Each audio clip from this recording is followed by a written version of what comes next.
Tomé el abrigo de mi nuera en la tintorería y el dueño, un señor a quien conocía desde hacía años, me jaló a un rincón. «Doña María, encontré esto en su bolsillo», susurró, entregándome una pequeña bolsa de plástico. «Tiene que sacar a esos niños de la ciudad hoy mismo», dijo con voz temblorosa. En ese momento, yo no sabía que estaba descubriendo un plan terrible que cambiaría a nuestra familia para siempre. Pero antes de continuar, asegúrate de ya estar suscrito al canal y escribe en los comentarios. ¿Desde dónde estás viendo este video? Nos encanta saber hasta dónde están llegando nuestras historias. El calor de aquella tarde de diciembre se me pegaba a la piel mientras caminaba por la calle principal. Cargaba pesadas bolsas de compras y sentía el sudor escurrir por mi espalda. La tintorería de don Joaquín apareció en la esquina, con el letrero descolorido bamboleándose con el viento. Saqué de mi bolso el billete amarillento que mi nuera, Renata, me había entregado más temprano. «Suegra, ¿puede ir por mi abrigo beige a la tintorería? Tengo reuniones todo el día», me pidió con esa sonrisa apresurada mientras se arreglaba el cabello en el espejo de la sala. Acepté sin pensarlo mucho. Era solo un favor más para la esposa de mi hijo. El timbre de la puerta de la tintorería sonó cuando entré. El olor a suavizante y vapor caliente llenó mis pulmones. Don Joaquín estaba detrás del mostrador, un hombre de 70 años con los lentes en la punta de la nariz y manos marcadas por décadas de trabajo. Le entregué el papel. «Ah, doña María», murmuró, mirando la nota. «Voy por él». Mientras esperaba, observé el reloj de la pared. Ya eran más de las 5. Necesitaba volver pronto a casa para preparar la cena para mis nietos, Pedro y Luisa, de 7 y 5 años. Mi hijo, Andrés, trabajaba hasta tarde, y Renata siempre tenía compromisos que yo nunca entendía bien. Don Joaquín regresó con el abrigo cuidadosamente empacado en plástico transparente. Pero, en lugar de dármelo, miró alrededor, asegurándose de que estábamos solos. Su rostro arrugado se endureció. «Doña María», habló casi susurrando, «necesito mostrarle algo». Antes de que pudiera responder, tomó mi brazo con su mano huesuda y me condujo detrás de una cortina que separaba la tienda del área de lavado. El sonido de las lavadoras amortiguaba nuestra conversación.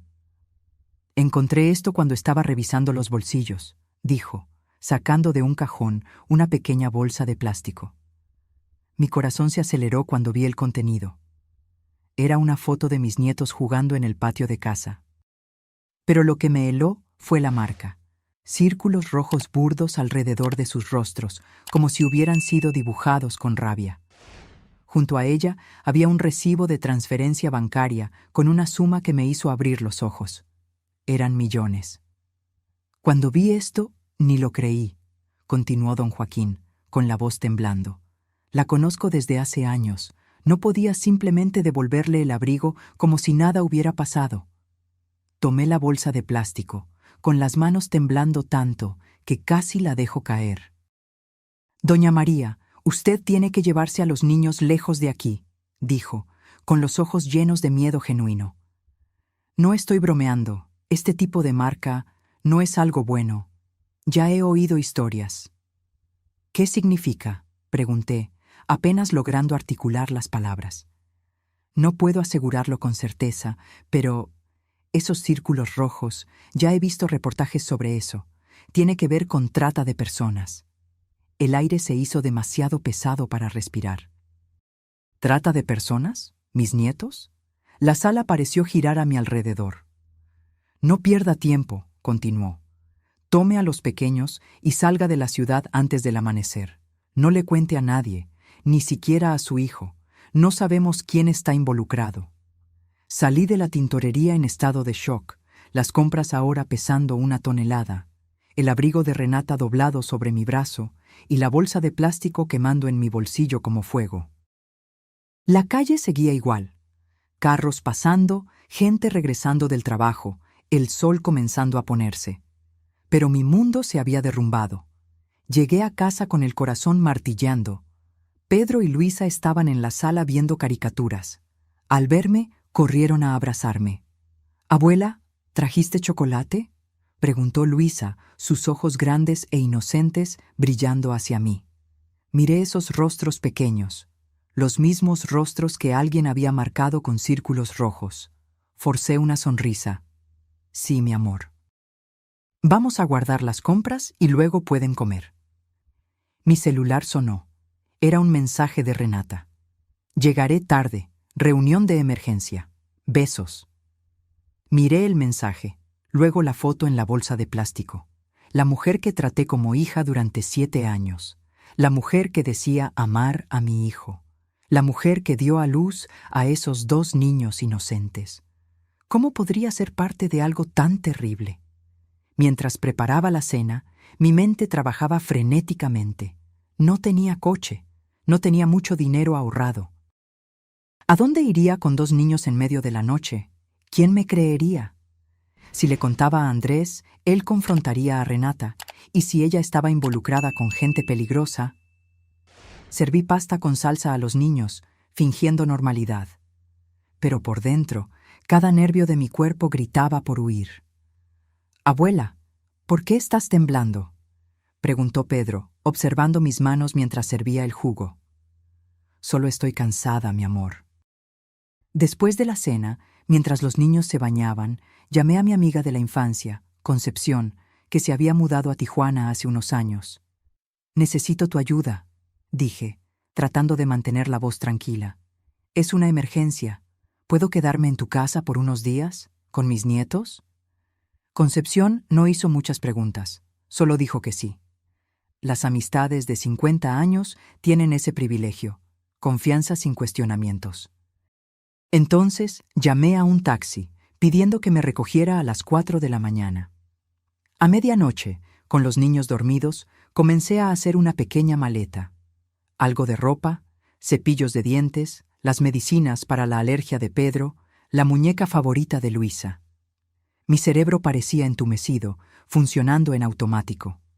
Tomé el celular y le tomé una foto al contenido de la bolsa de plástico. Era la única prueba que tenía, en caso de que algo saliera mal. Andrés llamó alrededor de la 1 de la mañana. «Mamá, voy a dormir en la oficina. Tenemos un cliente importante mañana. ¿Cómo están los niños?».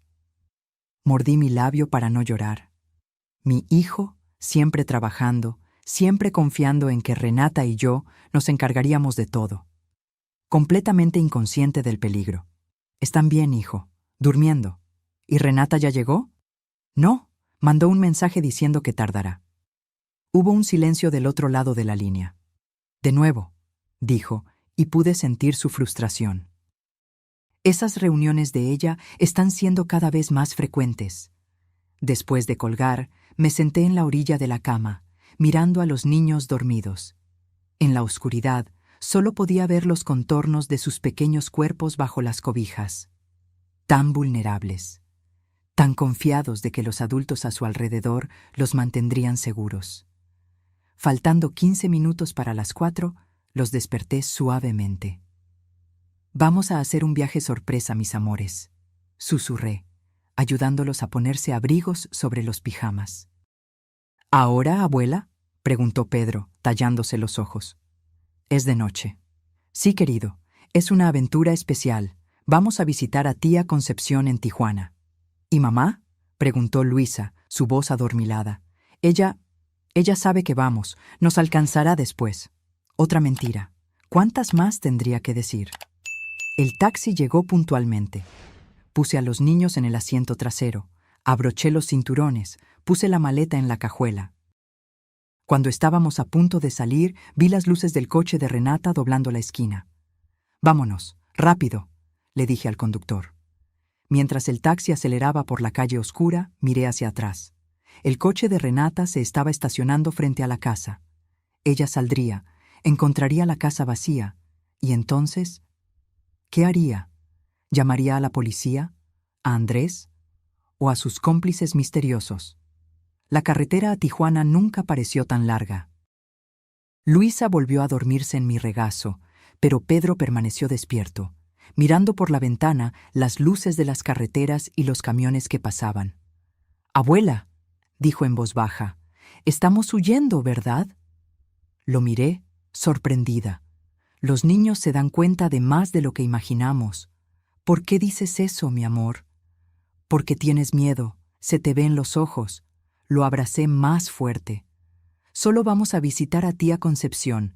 Será divertido, ya verás. Pero mientras el taxi cortaba la noche, llevando a los 3 últimos miembros de mi familia en quienes todavía confiaba, yo sabía que realmente estábamos huyendo de una traición tan profunda que apenas podía comprender, huyendo para proteger lo más preciado. Y todo comenzó con un abrigo en la tintorería. Llegamos a la casa de Concepción cuando el sol comenzaba a salir. Ella nos esperaba en el porche, un viejo batón sobre el camisón, con el cabello canoso despeinado. Cuando el taxi partió, me abrazó sin decir nada, solo apretando mis hombros con fuerza. El tipo de abrazo que dice, «Estoy aquí para ti». Su casa era sencilla, pero acogedora. Una casa de 2 pisos antigua con un jardín trasero y una cocina que olía a café y pan casero. Llevó a los niños, aún adormilados, al cuarto de huéspedes, mientras yo me desplomaba en una silla de la cocina, exhausta. «Ahora cuéntame qué pasó», dijo Concepción, poniendo una taza de café fuerte frente a mí. «Tú no huirías en medio de la noche sin una buena razón». Con manos temblorosas, le mostré la foto que había tomado del contenido de la bolsa de plástico. Sus ojos se abrieron de par en par. «Dios mío, María, eso es». «Sí», la interrumpí. «Lo encontré en el abrigo de Renata. El dueño de la tintorería me lo mostró. Dijo que tengo que proteger a los niños». Concepción se sentó pesadamente frente a mí. «¿Crees que Renata está involucrada?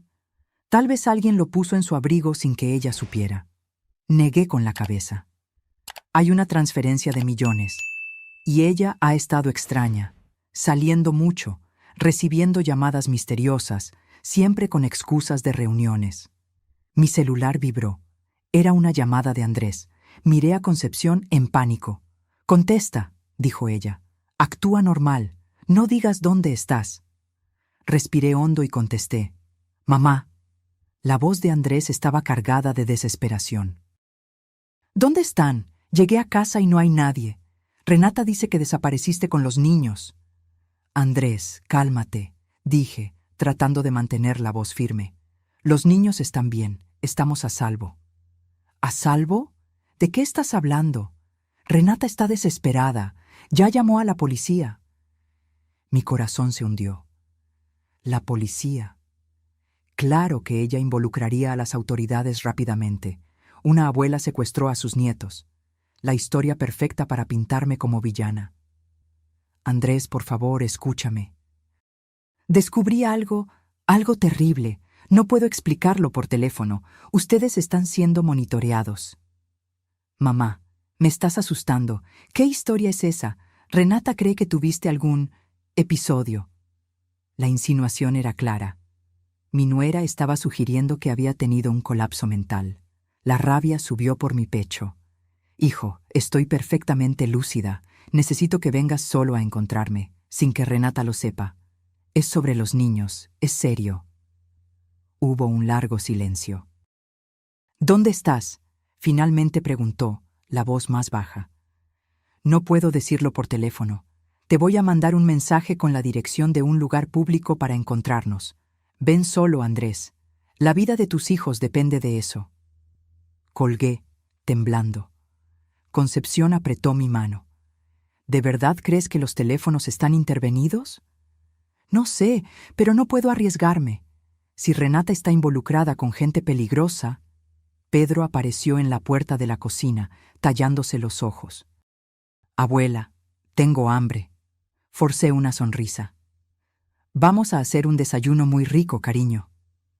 Mientras Concepción preparaba hot cakes para los niños, le mandé un mensaje a Andrés, citándolo en un centro comercial de Tijuana, en el área de comida, a las 2 de la tarde.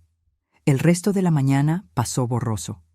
Traté de actuar normalmente con los niños, que estaban encantados con el jardín de Concepción y con el gato gordo que vivía allí. Pero cada ruido me sobresaltaba. Cada coche que pasaba por la calle me hacía correr a la ventana. A la 1:30 de la tarde, Dejé a los niños con Concepción y tomé un autobús al centro comercial. Elegí un lugar estratégico en el área de comida, desde donde podía ver todas las entradas. Pedí un café que no pude beber. Mi estómago estaba hecho un nudo. Vi a Andrés llegar 15 minutos antes de la hora acordada. Parecía haber envejecido 10 años desde la última vez que lo vi, hace solo 2 días. Ojeras profundas, barba sin afeitar, los hombros encorvados por el peso de la preocupación. Me vio y caminó rápidamente en mi dirección. Me levanté, lista para un abrazo, pero en lugar de eso, él sujetó mis brazos con fuerza. «Mamá, ¿qué hiciste? ¿Dónde están mis hijos?» «Están a salvo», respondí, manteniendo la voz baja. «Siéntate. Necesito mostrarte algo». Él se sentó a regañadientes. Tomé mi teléfono y le mostré la foto que había tomado. Encontré esto en el abrigo de Renata. El dueño de la tintorería me lo entregó ayer. Andrés tomó el teléfono, mirando fijamente la imagen.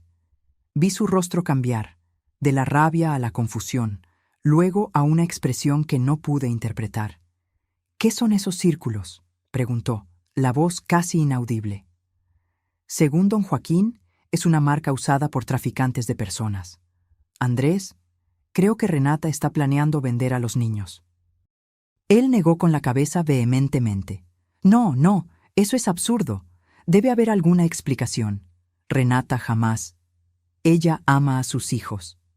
«Mira el valor de la transferencia», insistí. «Millones.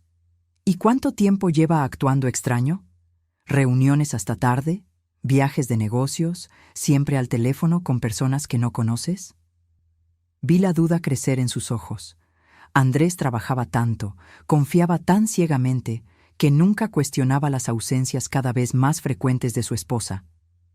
Aunque fuera verdad», tartamudeó. «¿Por qué huiste? ¿Por qué no me buscaste primero?» Don Joaquín me dijo que no confiara en nadie. No sabemos quién está involucrado, Andrés. Si Renata forma parte de una red mayor. Andrés pasó las manos por su rostro, tratando de procesar lo que estaba escuchando. «Necesito ver a mis hijos», dijo finalmente. «Necesito asegurarme de que están bien». «Lo están. Pero antes de llevarte con ellos, necesitamos decidir qué hacer. Si confrontas a Renata, ella lo negará todo. Podría incluso convencerte de que enloquecí. Necesitamos pruebas más concretas». «¿Qué pruebas? Esto puede ser cualquier cosa», dijo, señalando la foto en el celular. «Pudo haber sido puesto ahí, puede ser un malentendido». Yo esperaba esa resistencia. Nadie quiere creer que la persona que eligió para compartir la vida es capaz de tal traición. «Andrés, ¿nunca sospechaste nada? ¿Nunca viste algo extraño?» Se quedó en silencio por un largo momento. «Había una caja fuerte», dijo finalmente, «en el closet de nuestro cuarto. Renata dijo que era para guardar joyas, pero yo nunca tuve la combinación. Y, últimamente, he visto movimientos extraños en nuestra cuenta conjunta, grandes sumas siendo transferidas».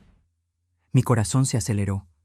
«Necesitamos ver qué hay en esa caja fuerte. Mamá, eso es invasión de privacidad. No podemos simplemente...» «Estamos hablando de la seguridad de tus hijos», interrumpí, más duramente de lo que pretendía. «Si estoy equivocada, le pido disculpas a Renata de rodillas. Pero, ¿y si tengo razón? ¿Podrías vivir sabiendo que tuviste la oportunidad de salvarlos y no hiciste nada?» Vi la lucha interna en sus ojos, el amor por su esposa contra la preocupación por sus hijos. Finalmente, asintió. «Renata está en la delegación ahora, dando una declaración sobre el secuestro. La casa está vacía.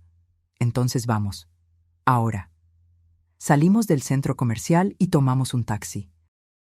Durante todo el trayecto de regreso a nuestra ciudad, nos quedamos en silencio. Andrés miraba por la ventana, perdido en sus pensamientos.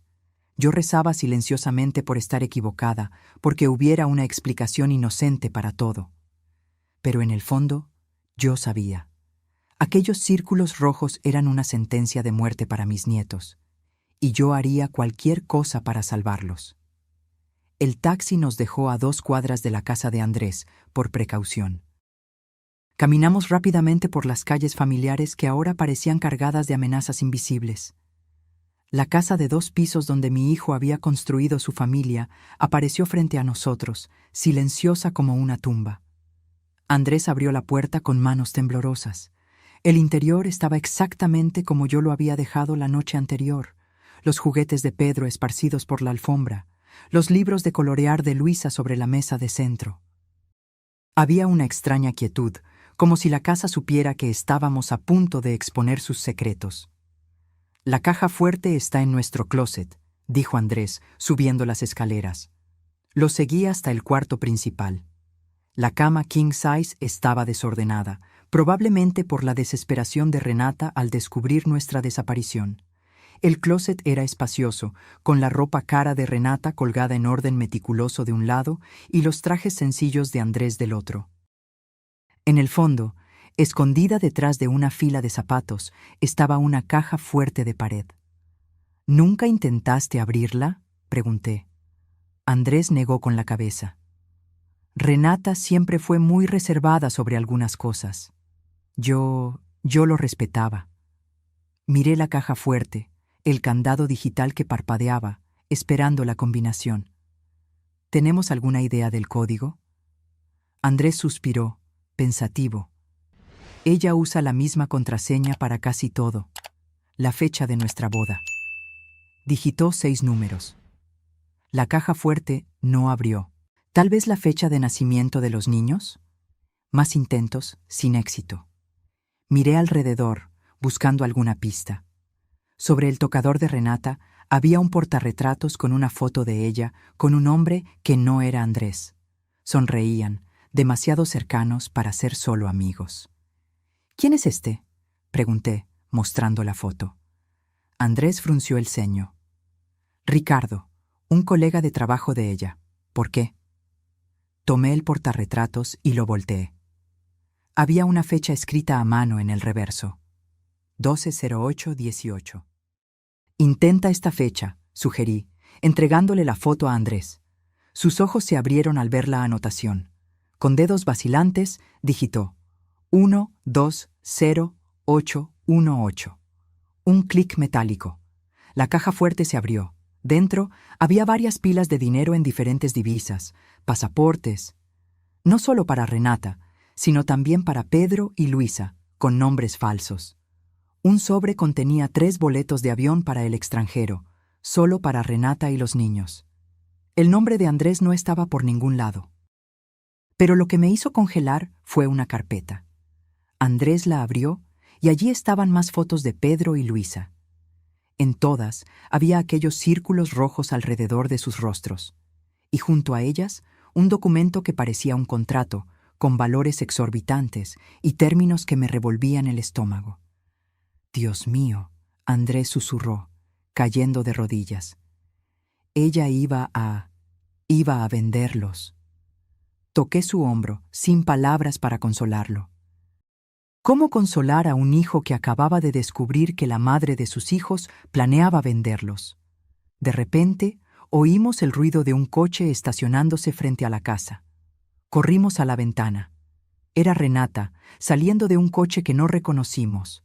A su lado, un hombre alto de traje oscuro. «Es él», dijo Andrés con la voz estrangulada. «Ricardo». Rápidamente, Andrés fotografió el contenido de la caja fuerte con su celular. Tomamos algunos de los documentos más incriminatorios y cerramos la caja fuerte, dejando todo como estaba. «Salgamos por la parte de atrás», susurré. Bajamos las escaleras silenciosamente. Por la ventana de la cocina, vi a Renata y Ricardo entrando por la puerta principal. Estaban discutiendo, las voces tensas. «Tenemos que encontrarlos», decía Renata. «La transferencia ya fue hecha. Si no entregamos a los niños en 2 días, estamos muertos». «Cálmate», respondió Ricardo. «Los encontraremos». «Tu suegra no puede haber ido lejos con 2 niños». Andrés apretó mi brazo con tanta fuerza que casi grité de dolor. Su rostro estaba pálido, los labios temblando. Por primera vez en la vida vi a mi hijo completamente roto. Salimos silenciosamente por la puerta trasera, escondidos por la cerca viva.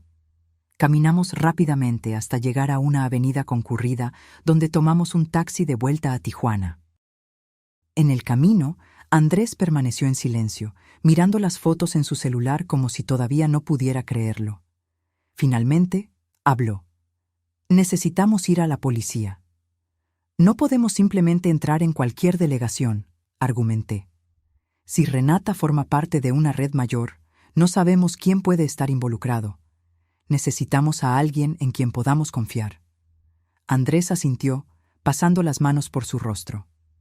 Tengo un amigo de la universidad que es delegado en Tijuana, Roberto. Voy a llamarlo. La llamada fue breve. Andrés no entró en detalles, solo dijo que era una emergencia familiar y que necesitaba la ayuda de Roberto. Llegamos a Tijuana 2 horas después. En lugar de volver a la casa de Concepción, fuimos directamente a un pequeño café en el centro de la ciudad. Roberto ya nos esperaba allí, un hombre fuerte con barba canosa y ojos atentos. Andrés, dijo, abrazando a mi hijo, hace años. Gracias por venir, respondió Andrés, con la voz exhausta. Nos sentamos en una mesa apartada. Andrés mostró las fotos del contenido de la caja fuerte y contó toda la historia. Roberto escuchó atentamente, el rostro endureciéndose con cada palabra. Esos círculos rojos, dijo finalmente, son una marca conocida de una red internacional de tráfico humano. Hemos investigado a este grupo durante años, pero son escurridizos, raramente conseguimos pruebas concretas. ¿Y ahora?, pregunté, sintiendo un frío en el estómago. Ahora tenemos que actuar con extrema cautela, respondió Roberto. Si lo que están diciendo es cierto, Renata y ese Ricardo son solo peones en una operación mucho mayor. Necesitamos montar un operativo para atraparlos y, con suerte, llegar a los escalones más altos. ¿Y los niños?, preguntó Andrés, la voz quebrándose. Tienen que quedarse escondidos hasta que resolvamos esto. No pueden volver a casa ni quedarse en un lugar obvio. Le conté a Roberto sobre Concepción, y él estuvo de acuerdo en que, por ahora, era el lugar más seguro para Pedro y Luisa. Pero sugirió una precaución adicional. Voy a asignar una oficial encubierta para que esté cerca de la casa, solo como garantía. Salimos del café con un plan. Roberto accionaría un pequeño equipo de confianza para investigar a Renata y Ricardo discretamente. Andrés se quedaría conmigo y los niños en casa de Concepción. Y yo tendría que seguir siendo fuerte, por todos nosotros. Cuando llegamos a casa de Concepción, Pedro y Luisa corrieron a abrazar a su padre. Verlos juntos, Andrés abrazando a sus hijos con desesperación, como si temiera que desaparecieran en cualquier momento, me rompió el corazón. «Papi, ¿por qué estás llorando?», preguntó Luisa, tocando el rostro de Andrés con su pequeña mano. «Es porque estoy muy feliz de verlos», respondió, forzando una sonrisa. Esa noche, después de que los niños finalmente se durmieron, Andrés, Concepción y yo nos sentamos en la cocina. La realidad completa de la situación finalmente se abatió sobre nosotros. «¿Cómo no me di cuenta?», murmuró Andrés, con las manos aferradas a una taza de té que se había enfriado hace horas. Todas las señales estaban ahí. Los viajes repentinos, las llamadas secretas, el dinero inexplicable. ¿Cómo fui tan ciego?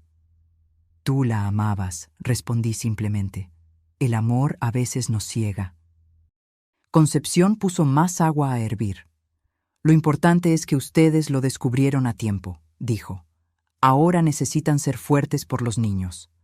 Andrés asintió, pero vi en sus ojos un dolor tan profundo que dudé que algún día cicatrizaría completamente. No era solo la traición de Renata, era el horror inimaginable de saber que la madre de sus hijos estaba dispuesta a venderlos. Esa noche, acostada en la cama improvisada en la sala de Concepción, no pude dormir. Revivía los momentos con Renata a lo largo de los años, los almuerzos familiares, los cumpleaños de los niños, las confidencias intercambiadas. ¿Será que todo había sido una mentira? ¿O en algún momento ella cambió, seducida por promesas de riqueza y una vida diferente? ¿Y cómo les explicaríamos esto a los niños cuando fueran mayores? ¿Cómo decirle a Pedro y Luisa que su madre los había traicionado de la peor forma posible? Por la ventana vi la luz tenue de una patrulla estacionada discretamente en la esquina, la oficial que Roberto había asignado para protegernos. Sentí una punzada de gratitud en medio de la desesperación. Al menos ya no estábamos solos en esta lucha. Finalmente me dormí, exhausta, solo para ser despertada por el sonido de mi celular. Era un número desconocido. Con el corazón acelerado, contesté la llamada. «Hola», susurré, tratando de no despertar a los demás. «María». La voz de Renata era fría, controlada. «Sé que tienes a mis hijos». Me quedé paralizada, incapaz de responder. ¿Cómo consiguió mi número? Yo había cambiado el chip del celular. No sirve de nada fingir. Estoy llamando para proponer un trato. ¿Qué tipo de trato?, pregunté, moviéndome silenciosamente hacia el porche para no ser escuchada. Tráeme a los niños mañana, sin policía, sin Andrés, solo tú y ellos. A cambio garantizo que nada te pasará.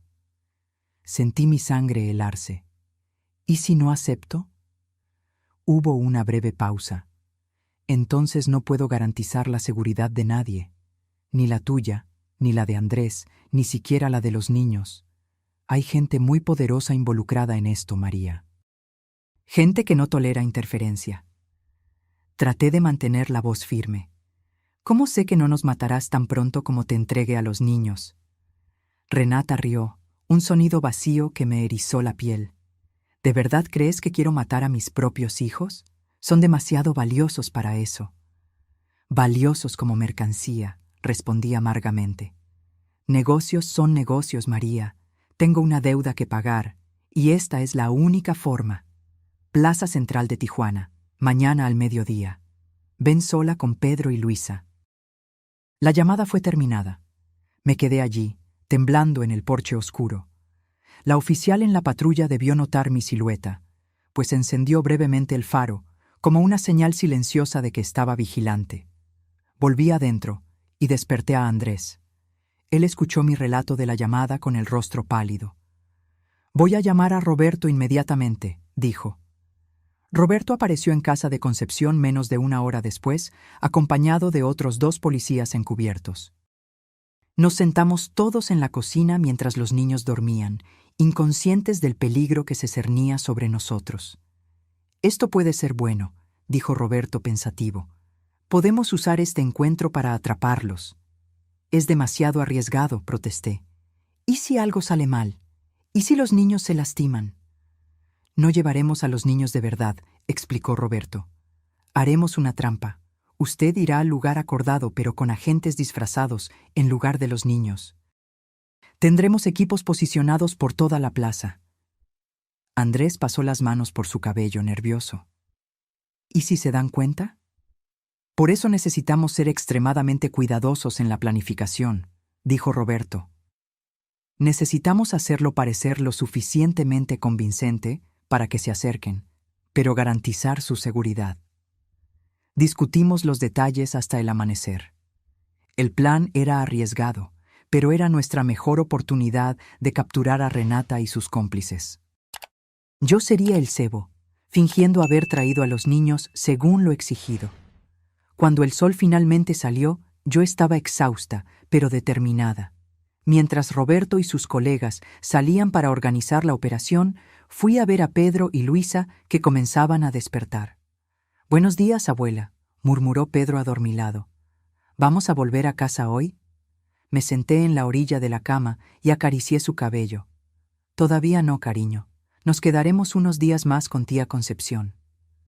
«Pero quiero mis otros juguetes», se quejó Luisa, abrazando a su muñeca. «Pronto, mi amor, pronto». Andrés entró al cuarto, forzando una sonrisa para sus hijos. Sus ojos se encontraron con los míos por encima de las cabezas de los niños. Una mirada de determinación mezclada con terror. El día pasó lentamente. Concepción mantuvo a los niños entretenidos con juegos e historias, mientras Andrés y yo recibíamos instrucciones finales de Roberto por teléfono. A las 11 de la mañana llegó el momento de prepararme. Me vestí como normalmente lo haría para salir con mis nietos. Jeans, blusa sencilla, cabello recogido. Roberto me había entregado un pequeño dispositivo de escucha, escondido como un botón en mi blusa. Antes de salir, abracé a Pedro y Luisa más fuerte que nunca. La abuela va a resolver unas cosas y vuelve pronto, prometí, tragándome las lágrimas. Pórtense bien con papá y tía Concepción. En el coche policial disfrazado, rumbo a la plaza central, sentí el peso de todo lo que estaba en juego. 2 niños policías disfrazados de Pedro y Luisa estaban a mi lado, vestidos exactamente como mis nietos estarían. ¿Se encuentra bien, señora?, preguntó la oficial al volante. Sí, respondí, aunque mi corazón latía tan fuerte que pensé que podría romper mi pecho. La plaza central estaba relativamente tranquila para un día de semana. Algunas madres con niños jugando en los columpios, ancianos sentados en los bancos, gente apurada cruzando hacia el trabajo. Policías encubiertos estaban posicionados estratégicamente, un vendedor de palomitas, una mujer paseando a un perro, un hombre leyendo el periódico.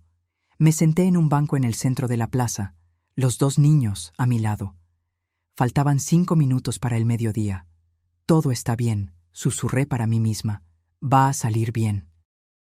Exactamente al mediodía, vi a Renata entrando a la plaza.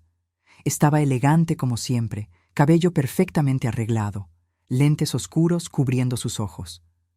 A su lado, caminaba Ricardo, mirando constantemente a su alrededor. Mi corazón se disparó cuando se acercaron. Renata se detuvo a pocos metros de distancia, analizando a los niños a mi lado. Por un terrible momento, pensé que se daría cuenta de que no eran Pedro y Luisa de verdad. María, dijo, su voz falsamente dulce. Qué bueno que decidiste ser razonable. Se acabó, Renata, respondí, manteniendo la voz firme a pesar del miedo. Sé todo. Ella sonrió, esa sonrisa que antes me parecía encantadora y ahora parecía la máscara de un monstruo. ¿Qué crees que sabes? Sé sobre el tráfico, sobre el plan para vender a Pedro y Luisa. Encontramos la caja fuerte. Vi un destello de pánico en sus ojos antes de que pudiera esconderlo. Imaginación tuya, María. Siempre tuviste una mente demasiado fértil. Ahora, niños, vengan con mamá. Los niños vacilaron, conforme a las instrucciones. Ricardo dio un paso adelante, irritado. Basta de charla. Tómalos, tenemos que irnos. El comprador está esperando. En ese momento, todo sucedió rápidamente. Roberto y sus agentes surgieron de todos lados. ¡Policía Federal! ¡Alto! Ricardo intentó correr, pero fue derribado por 2 oficiales. Renata se quedó paralizada, los ojos abiertos de shock cuando las esposas fueron puestas en sus muñecas. Me traicionaste, me sisió mientras era llevada. Ellos no van a dejar esto así. Tú no sabes con quién te estás metiendo. Sus palabras enviaron un escalofrío por mi espalda. Incluso con Renata y Ricardo presos, la amenaza no había terminado. Había otros involucrados, personas más poderosas y más peligrosas. Roberto se acercó a mí mientras los otros oficiales subían a Renata y Ricardo a patrullas. Usted fue muy valiente, dijo apretando mi hombro. Lo logramos. Ahora podemos seguir su rastro hasta los jefes de la operación. ¿Y mi familia?, pregunté, todavía temblando. ¿Estamos seguros? Los mantendremos bajo protección hasta que estemos seguros de que todos los involucrados han sido capturados, garantizó.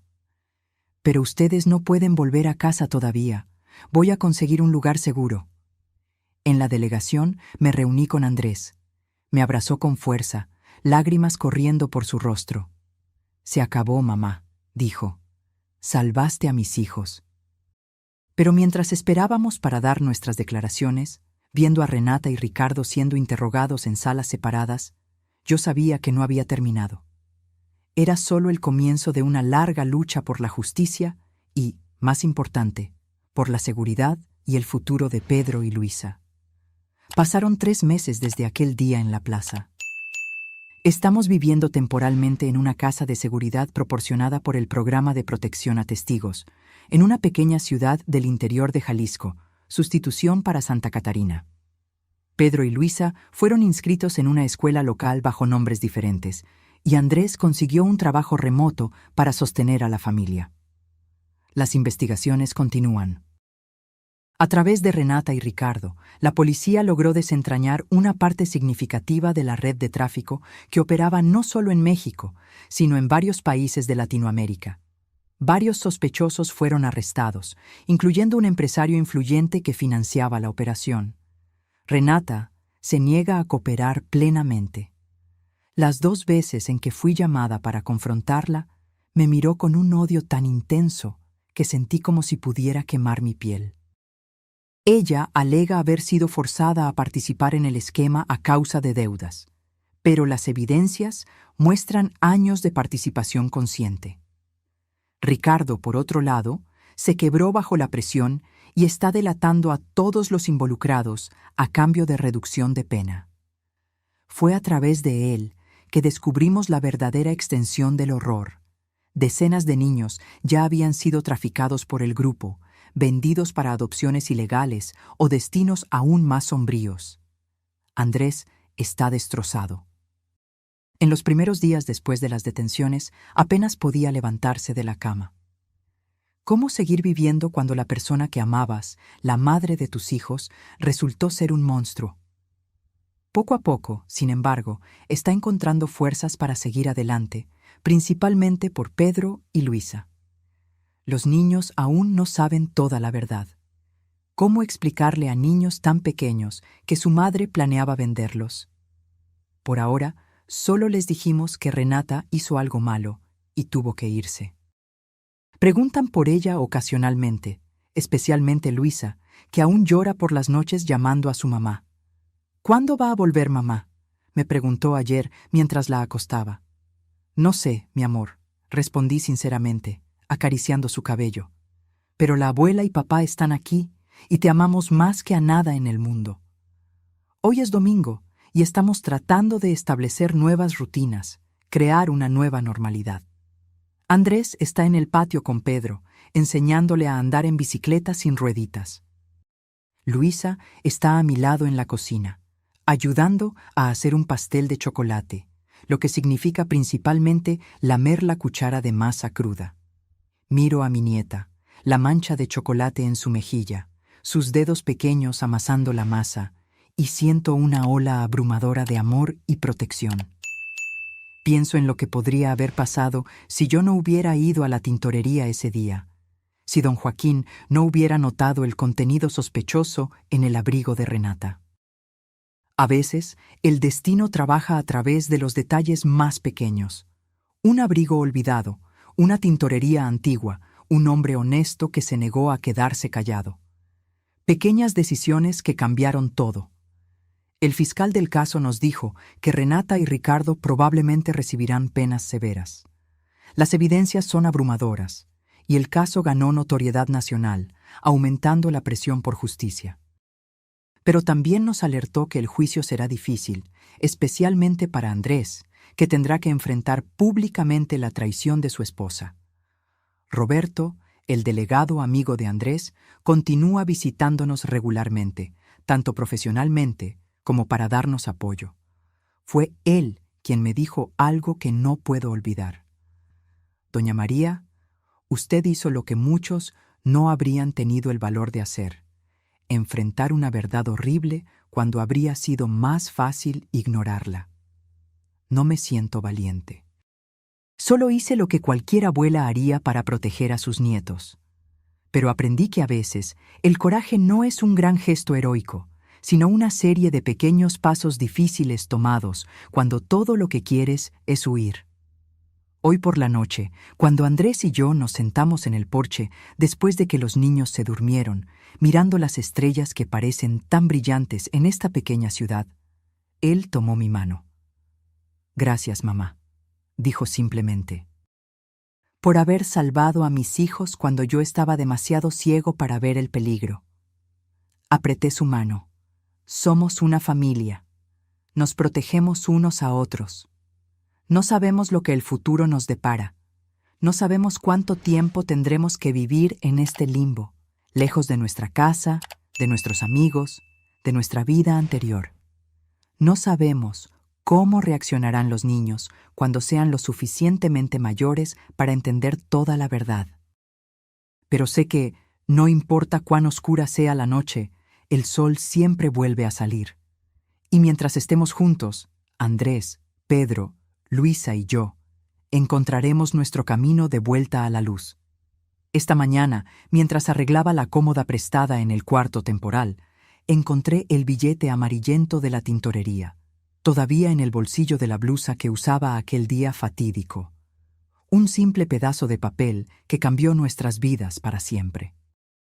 Lo guardé como recuerdo, no de la traición de Renata, sino del coraje de don Joaquín, de nuestra propia resiliencia y del hecho de que, a veces, los peores momentos de nuestra vida pueden llevarnos a una oportunidad de recomenzar. Porque eso es lo que estamos haciendo ahora, recomenzando. Un día a la vez, una risa a la vez, un recuerdo nuevo a la vez. Y al final, eso es todo lo que podemos hacer. Seguir adelante, proteger a quienes amamos y creer que vendrán días mejores. El juicio de Renata y Ricardo comenzó exactamente 6 meses después de su detención. El caso había ganado atención nacional, y la sala del tribunal estaba llena de periodistas, activistas de derechos humanos y ciudadanos indignados. Andrés y yo nos sentamos juntos en la primera fila, apretando las manos uno del otro en busca de fuerza. Gracias a los esfuerzos de Roberto, los niños no tuvieron que asistir, siendo librados del trauma de ver a su madre esposada en el banquillo de los acusados. Cuando Renata entró, escoltada por 2 guardias, casi no la reconocí. El tiempo en prisión había borrado todo el brillo que antes ostentaba. El cabello siempre impecable ahora estaba sin vida. El rostro antes radiante ahora marcado por ojeras profundas.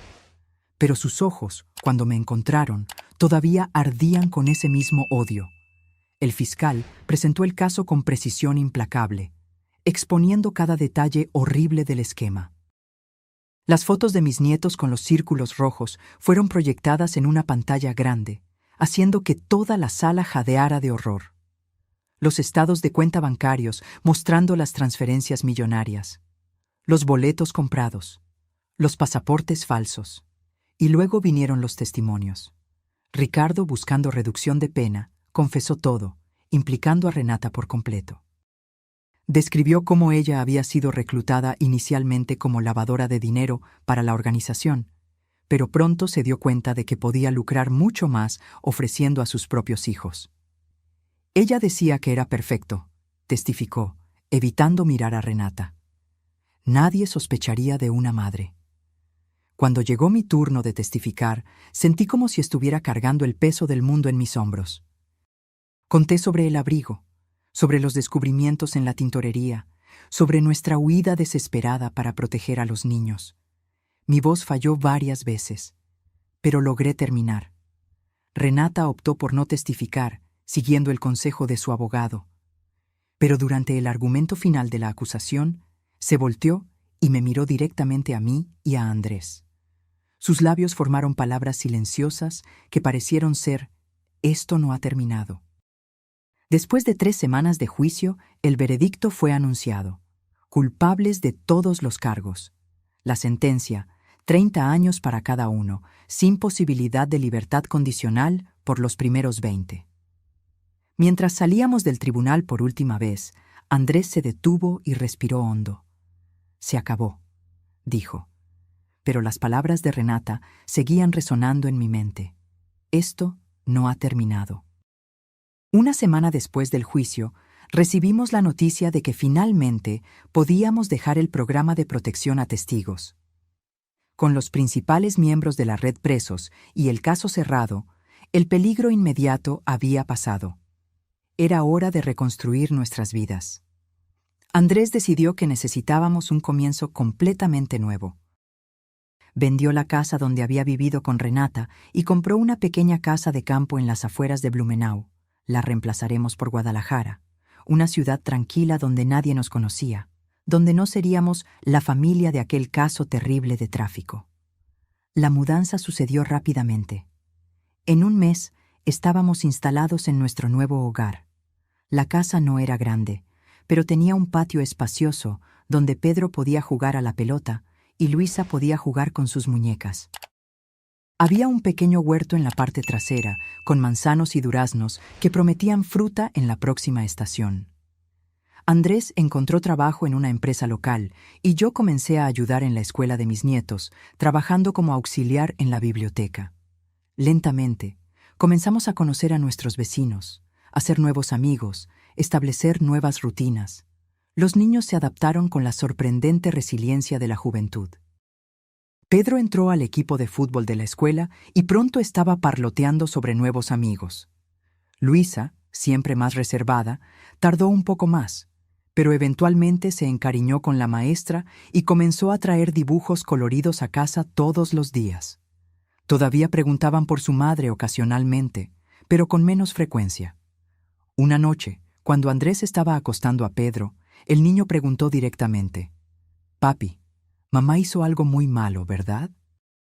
Andrés me contó sobre la conversación más tarde, las lágrimas corriendo por su rostro. «No sabía qué decir, mamá», me confesó. «¿Cómo le explico eso a un niño de 8 años?» «Con el tiempo», respondí abrazándolo. «Les explicaremos con el tiempo, cuando puedan entender». Pasó 1 año, luego 2. La vida siguió su curso. Celebramos cumpleaños, navidades, graduaciones escolares. Andrés conoció a una profesora de música en la escuela de los niños, Ana, una mujer gentil y paciente que entró en nuestras vidas con respeto y sin prisa. Al principio, yo estaba aprensiva. ¿Cómo volver a confiar? ¿Cómo estar segura de que no estaríamos trayendo otro peligro a nuestras vidas? Pero Ana demostró ser exactamente lo que parecía, una persona genuinamente buena, que amaba a mi hijo y a mis nietos por lo que eran, con todas las cicatrices y el equipaje que cargaban. En nuestro 3er año en Guadalajara, Andrés y Ana se casaron en una ceremonia sencilla en el jardín de nuestra casa. Pedro, ahora con 10 años, fue el paje, orgulloso en su primer traje. Luisa, con 8 años, arrojó pétalos de flores por el pasillo improvisado, su vestido rosa girando mientras ella daba vueltas. Observando a mi hijo sonreír de nuevo, viendo a mis nietos abrazar a Ana con afecto genuino, sentí una paz que no experimentaba desde hacía años. Tal vez, finalmente, habíamos encontrado nuestro final feliz. Entonces llegó la carta. Llegó en un sobre común, sin remitente, dirigida a mí. Dentro, una sola hoja de papel con un mensaje tipeado. «Ella sale pronto. Nunca olvidó lo que hiciste. Prepárate». Mi sangre se congeló. Renata no podía estar saliendo. Su sentencia era de 30 años y solo habían pasado 3. Pero, ¿y si hubo una apelación exitosa? ¿Y si ella había hecho algún tipo de trato? No le mostré la carta a Andrés. Él finalmente era feliz. Finalmente estaba siguiendo adelante. ¿Cómo podría traerlo de vuelta a esa pesadilla?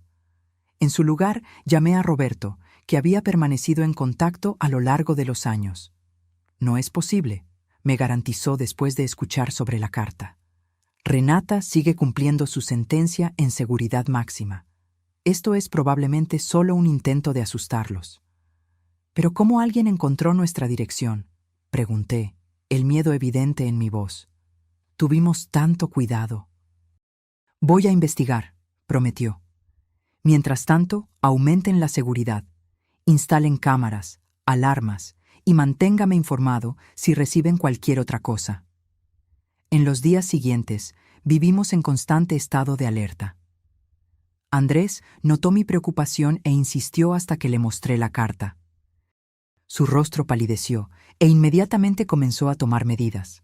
Instaló un sistema de seguridad completo, puso cerraduras nuevas en todas las puertas y ventanas, incluso compró un perro grande, un pastor alemán llamado Max, que rápidamente se convirtió en el mejor amigo de Pedro.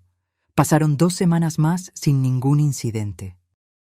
Comencé a preguntarme si Roberto tenía razón, si la carta era solo un intento vacío de asustarnos, tal vez de algún simpatizante de Renata o Ricardo que había descubierto nuestro paradero. Entonces, una mañana de sábado, Mientras yo preparaba el desayuno y los niños aún dormían, el timbre sonó. Andrés y Ana habían salido a correr, como hacían todas las mañanas. Miré por la mirilla, pero no vi a nadie. Con cautela abrí la puerta. No había nadie allí, solo una pequeña caja en el suelo. Mi instinto me decía que no tocara, que llamara a la policía inmediatamente. Pero antes de que pudiera cerrar la puerta, Max pasó por mí y comenzó a olfatear la caja, moviendo la cola alegremente. La tomé con cuidado y la llevé a la cocina. Dentro encontré 2 pequeños muñecos de trapo que se parecían extrañamente a Pedro y Luisa. Ambos tenían círculos rojos dibujados alrededor de los rostros y alfileres clavados en el pecho. Dejé caer la caja, horrorizada. Corrí a ver a los niños, que aún dormían plácidamente. Luego, con manos temblorosas, llamé a Roberto. Dentro de 1 hora, la policía estaba en nuestra casa. Roberto llegó poco después, habiendo conducido más de 200 kilómetros tan pronto como recibió mi llamada. «Esto no es una broma», dijo gravemente, examinando los muñecos. «Vamos a reforzar su seguridad e investigar a fondo». Andrés y Ana regresaron para encontrar la casa llena de policías. Cuando expliqué lo que había sucedido, Andrés tomó una decisión inmediata. «Necesitamos salir de aquí, ahora mismo». No había forma de argumentar. En pocas horas empacamos lo esencial y dejamos la casa que había sido nuestro hogar durante los últimos 3 años. Roberto nos llevó a una instalación policial segura mientras la investigación continuaba. Pasamos una semana en ese lugar estéril, los niños confundidos y asustados, Andrés y Ana tratando de mantener la calma por ellos. Yo me culpaba constantemente. Tal vez, si no hubiera ido a esa tintorería, si no hubiera descubierto el plan de Renata, estaríamos todos viviendo en ignorancia. Pedro y Luisa habrían sido llevados, sí, pero el resto de nosotros estaría seguro en nuestra ilusión. Pensamientos terribles, egoístas, que yo ahuyentaba tan pronto como surgían. No, descubrir la verdad fue lo único correcto que hacer. Incluso con todo el sufrimiento que vino después, salvamos 2 vidas inocentes. En el 8º día de nuestra estancia en la instalación segura, Roberto entró con una expresión que no podía descifrar. «Encontramos a quien envió los muñecos», dijo, «y no fue Renata». «Entonces, ¿quién?», preguntó Andrés, sujetando la mano de Ana con fuerza. «Una mujer llamada Mónica Silva, hermana de Ricardo. Estaba tratando de asustarlos como venganza por su hermano. No hay conexión real con Renata, ni plan real para lastimarlos». Sentí un alivio tan intenso que mis piernas flaquearon y tuve que sentarme. «Entonces, ¿se acabó? ¿De verdad esta vez?», pregunté. Roberto asintió, una pequeña sonrisa finalmente apareciendo en su rostro cansado. «Se acabó. Mónica fue arrestada por amenazas y persecución. Renata sigue en prisión y no tiene comunicación con el mundo exterior». Esa noche, por primera vez en semanas, dormí profundamente. Cuando desperté, encontré a Pedro y Luisa jugando alegremente en el pequeño patio de la instalación, como si toda la pesadilla nunca hubiera sucedido. «¿Y ahora?», le pregunté a Andrés mientras observábamos a los niños. «¿Volvemos a casa?». Él negó con la cabeza. «Creo que necesitamos un nuevo comienzo. Otra vez». Ana, que había permanecido firme a nuestro lado durante toda la crisis, sugirió algo inesperado. «Mi familia tiene una casa en la costa de Jalisco. Está vacía desde hace años. Podríamos mudarnos allí, al menos temporalmente». Y así, una vez más, empacamos nuestras vidas y partimos hacia un nuevo destino. La casa en la costa era más antigua y pequeña que nuestra casa en Guadalajara, pero tenía algo que todos necesitábamos desesperadamente: paz. Ubicada en una pequeña comunidad de pescadores cerca de Puerto Vallarta, sustitución para una ciudad de la costa, lejos de las grandes ciudades y del bullicio, la casa estaba a pocos pasos de la playa. Por primera vez en años, no necesitábamos mirar constantemente por encima de los hombros. Los niños podían correr libremente por la arena, y el sonido de las olas lavaba gradualmente el miedo de nuestras mentes. Pedro y Luisa fueron inscritos en la escuela local y rápidamente hicieron nuevos amigos. Andrés logró transferir su trabajo a remoto y Ana comenzó a dar clases de música en la comunidad. ¿Y yo?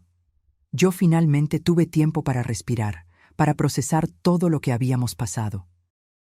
Una tarde tranquila, me senté en el porche mirando el océano y comencé a escribir nuestra historia. No para publicar o compartir, sino como una forma de terapia, de aceptar lo que sucedió y seguir adelante. Y tal vez, un día, cuando Pedro y Luisa fueran adultos y estuvieran listos para entender toda la verdad, yo podría darles este registro. Hoy, mientras escribo estas últimas páginas, miro hacia atrás y veo cuánto hemos recorrido. Los niños están prosperando. Pedro ahora tiene 12 años y es capitán del equipo de fútbol de la escuela. Luisa, con 10, descubrió un talento para la pintura y tiene su arte colgado por toda la casa. Andrés y Ana están hablando de tener un bebé, expandir nuestra familia que ya fue tan brutalmente amenazada. Y yo aprendí que la vida puede darnos golpes terribles, pero también puede ofrecernos segundas oportunidades extraordinarias. A veces, cuando estoy sola en la playa al atardecer, pienso en Renata.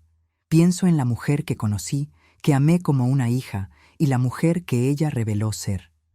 Todavía no puedo entender cómo alguien puede traicionar a su propia familia de forma tan monstruosa. Tal vez nunca lo entienda.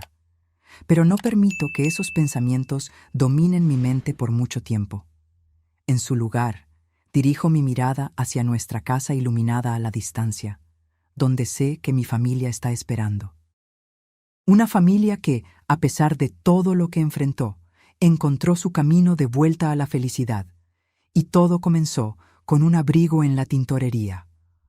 Ahora, si te gustó esta historia, ya haz clic en este próximo video que está apareciendo en la pantalla, porque en él hay una historia de traición y giro como nunca antes viste.